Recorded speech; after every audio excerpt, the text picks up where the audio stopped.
ఇక కేబినెట్ విస్తరణపై చర్చ జోరందుకుంది. దసరా తర్వాత మిగిలిన శాఖలకు మంత్రులను ఫైనల్ చేస్తారనేటువంటి చర్చ విస్తృతంగా జరుగుతోంది. మంత్రివర్గంలో మరో 6గురికి అవకాశం ఉంది. వీటిలో 1 లేదా 2 బెర్తులు ఖాళీగా ఉంచుతారనే చర్చ జరుగుతోంది. వాకిటి శ్రీహరి ముదిరాజ్, పి సుదర్శన్ రెడ్డి, గడ్డం వివేక్లకు దాదాపుగా సీట్ ఖరారైపోయింది. ఆశావాహుల్లో మల్రెడ్డి రంగారెడ్డి, రామ్మోహన్ రెడ్డి పార్టీలో చేరే ముందు కేబినెట్ లో తీసుకుంటామని రాజగోపాల్ రెడ్డికి ఇచ్చిన హామీ అంశం కూడా ఇప్పుడు తెర మీదకు వస్తుంది. ఇద్దరు మైనారిటీలకు మంత్రివర్గంలో చోటు ఇవ్వడం పైన కూడా ఆలోచిస్తుంది హైకమాండ్. దీంతో తెర మీదకు 2 పేర్లు వినిపిస్తున్నాయి. ఆ 2 పేర్లు కూడా, ఒకటి షబ్బీర్ అలీ, రెండవది అజరుద్దీన్. వీళ్ళ ఇద్దరు పేర్లు కూడా ఇప్పుడు తెర ముందుకు వస్తున్న పరిస్థితి. ఈ నేపథ్యంలో ఇప్పుడు ముఖ్యమంత్రి రేవంత్ రెడ్డి ఢిల్లీ పర్యటనలో చాలా ఇంట్రెస్టింగ్ గా మారింది. ఇటు హైకమాండ్ ఎవరి పేర్లను ఖరారు చేస్తుంది. కొద్ది రోజుల క్రితమే టీపీసీ చీఫ్ ను ఖరారు చేశారు. దానికి కూడా తీవ్ర కసరత్తు జరిగింది. అక్కడ కూడా ఒక ఉత్కంఠ కొనసాగింది. దాదాపుగా 3.5 నెలల నుంచి ఇదే అంశంపై తీవ్ర చర్చ జరుగుతుంది.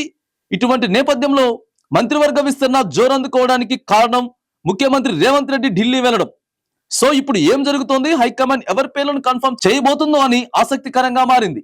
ఇక తెలంగాణ రాష్ట్రంలో కాంగ్రెస్ అధికారంలోకి వచ్చి 10 నెలలు గడుస్తున్నా మంత్రులను పూర్తిగా కేటాయించకపోవడం పట్ల కాంగ్రెస్ పార్టీ కొన్ని విమర్శలు ఎదుర్కొంటోంది. ఇప్పటికే మిగిలిపోయినటువంటి వ్యక్తుల కోసం ముఖ్యమంత్రి రేవంత్ రెడ్డి ఢిల్లీ అధిష్టానంతో చర్చించినట్లు కూడా సమాచారం. ఇక దసరా తర్వాత పూర్తిగా కేబినెట్ విస్తరణ చేస్తున్నట్లు సమాచారం అందుతోంది. మంత్రివర్గ విస్తరణ సంపూర్ణంగా చేసేందుకు అధిష్టానం కూడా రాష్ట్రంపై దృష్టి పెట్టినట్లు తెలుస్తోంది.